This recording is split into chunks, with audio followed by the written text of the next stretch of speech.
Alright, so welcome back everybody. You're watching the Premier League Season 3. This is Virtus Pro on the Dire side versus Meet Your Makers on the Radiant side. My name is Triumph Man. I will be casting this best of 3 series. Now this will just be a drafting phase. We'll get this draft done and dusted. Now, as I was telling the stream earlier, just for the people who are watching through Dota TV, Meet Your Makers, they have until the end of the draft for the rest of their team to show up. If the rest of the team has not shown up by then, they will forfeit the first match to Virtus Pros. Now, Virtus Pro have the first ban here. What will they decide to get rid of? And as we had an interesting chat with Sneaking, a lot of teams are deciding, you know what? Some teams are deciding, you know what? We've played against a lot of Darks here, not as worried about him. We know how to play against him. Let's just let him go. So we'll see if that holds true here. But Shen is the first hero banned by Virtus Pro. They decided to get rid of that nasty jungler there. We'll see what they decide to roll out with next. Meet Your Makers with their first ban. Virtus Pro, NS of course has been scaring people with his disruptor. We'll see if we get a respect ban in there for that. Of course VP, they do have the first pick. 10 seconds remaining. An opportunity to get a nice solid hero now down quickly. MYM though going to go into the overtime here as they struggle to decide what to get rid of. Reserve time. Of course there's only Neno here and Drunken. They don't have a whole lot of people available to sort out their bans. Not a lot of discussing happening, of course, in their camp. We've got the Rubik, though, as the first ban. So they decided to get rid of that hero. Has definitely popped up in popularity since the International. Of course, Rubik, a really clutch hero. Plenty of clutch plays if he gets a big ult. And, of course, just an all-round a nice addition to have in your lineup. 20% magic resistance is nothing to be scoffed at all. In fact, it's so damn nice. We see a lot of teams actually going for only 1 or 2 points in telekinesis and then maxing out Nullfield right after they finish out with Fade Bolt. A second ban for VP. What are they going to get rid of? Are they going to allow Naga's Siren through as a question? Or they suppose they could and say, MYM, you've got to get rid of him, otherwise we may just indeed pick him up. Now we do have the Leshrac being banned there by VP, getting rid of that early mid-game phase hero. Of course, Leshrac, very versatile, fits into just about any lineup and is a very, very popular choice. MYM now, they have a couple of options. Do they want to ban the Darks here? Do they want to ban the Naga Siren? Do they want to let them go through? Now, of course, if VP grab up the Naga Siren first, the issue is, of course, then they leave heroes like basically Tidehunter Enigma wide open to be counterpicked. So, as we've seen, it can be, even with Naga Siren, it can be a bit of a fail, even if you get your hands on her, if you don't have the second part of the Wombo combo to actually back her up. MYM again about to go over in overtime once more. And they decide to get rid of the Templar Assassin, so we won't be seeing any of that shenanigans from her. Of course, she's a very fun hero, one of my favourite. Now, Virtus Pro, what do they want to pick? Well, they've got a lot of choices. Do they want the Naga Siren? Do they want the Darkseer? Darkseer is, of course, available. They could even just go for something nasty, something rude, actually. Of course, this other powerhouse hero is still available. In fact, Furion, don't see him that frequently anymore, but he's still very, very strong. Still, he was getting first pick quite a lot. I think people have sort of gone off him a little bit. In fact, we did see Jakiro earlier being first pick, but it will be the Darkseer first pick. Now, do Meet Your Makers want to open up with their own counter initiation in the form of I mean, I still love Enigma and Tidehunter together. It's just a ridiculously powerful combo. But if they want to, they could pick up Naga Siren. I really don't think they want to let Naga Siren and Darkseer get together. That would be a very nasty recipe for disaster.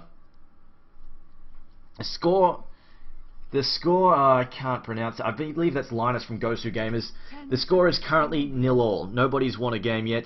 We are waiting for the rest of MYM. They have until the end of this drafting phase to show up. Otherwise, they will forfeit the match. Will forfeit the first match. But Batrider will be the first pick by MYM. And they also go for the Enigma as well. Batrider, of course, as we've seen, is incredibly powerful now, and honestly, he was already good before. The whole reason he's good at the moment is the fact that he can just blink in and grab someone. He was already really well known for doing that. It's just that he's had a few buffs here and there, and of course, Firefly is just a hell of a lot nastier. It doesn't go away when you kill him. It's very, you pop that down, it can cause a whole lot of carnage in a fight. The double pick now for Virtus Pro, and they will get NS's Disruptor. Oh wow, that's not nice at all. Will we see Naga Siren to back this up? They've got a lot of nasty heroes that can go well together there with Disruptor. We'll see. They've got 5 seconds left, and they go for the Queen of Pain, so it looks like Naga Siren is just going to get left out at the moment. MYM, although they could select it if they want to, but she is being left alone for now. Queen of Pain, Disruptor, Darkseer. That's a lot of painful AoE at the moment for Virtus Pro. They're looking to have a really strong mid-game with these spell-oriented heroes. Oh, the Dignitas and Quantic game. Okay, that was 2-0 in favour.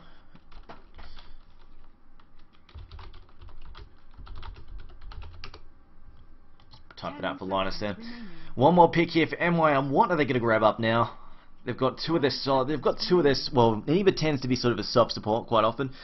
I think in this case we could see a Batrider Suicide Solo. Windrunner also being picked up, so 3 heroes. In fact, MYM have 3 heroes that are very well known for their Suicide Solo antics.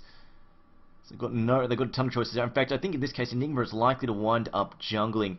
Could possibly even see a Batrider solo mid. Oh wow, I have not seen a Batrider solo mid in quite some time. It's still definitely very effective, definitely very powerful.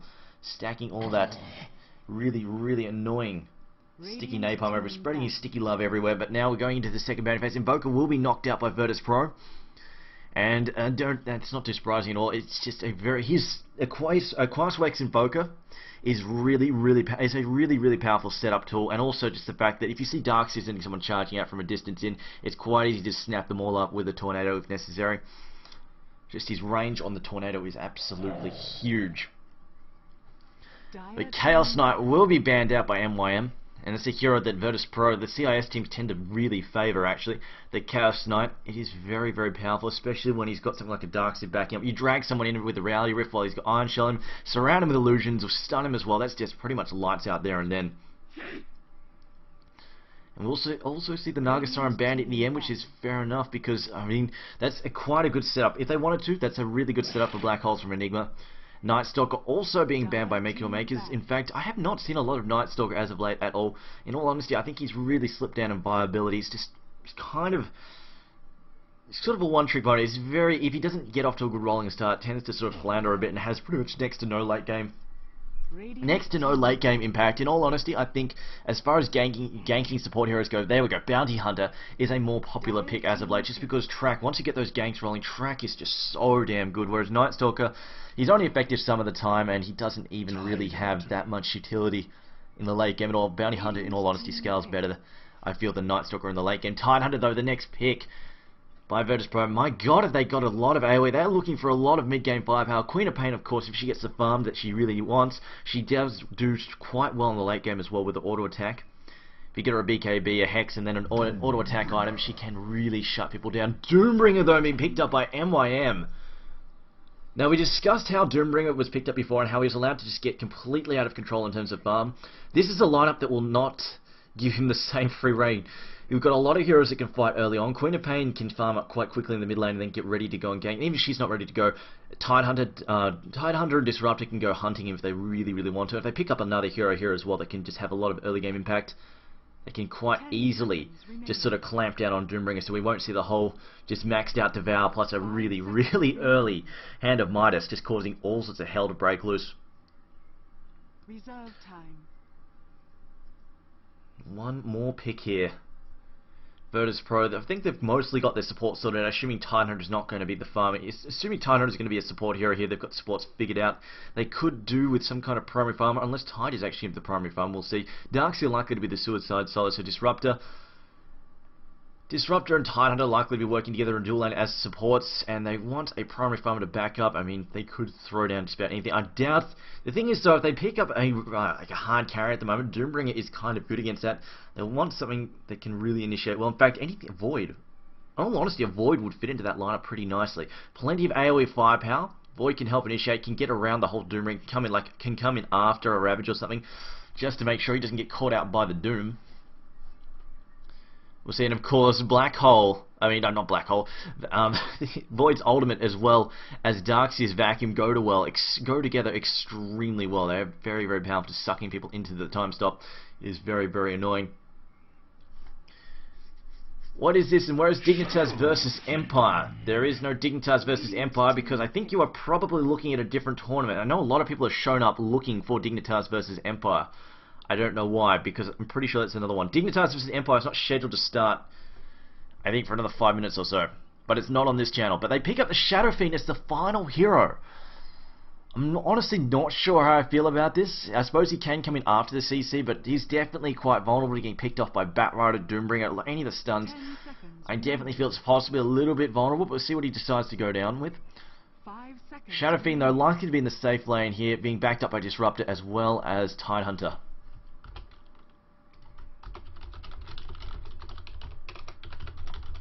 So I just tell Vomit to go look at the different one.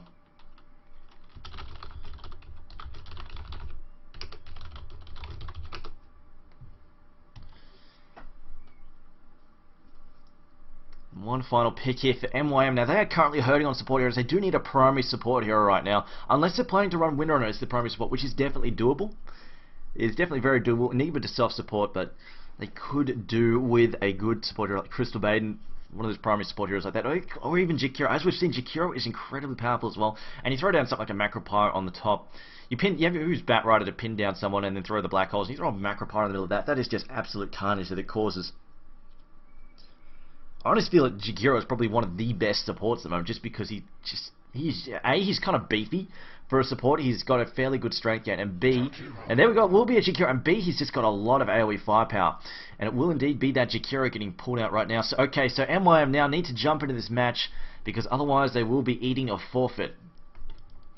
So I need to disconnect now.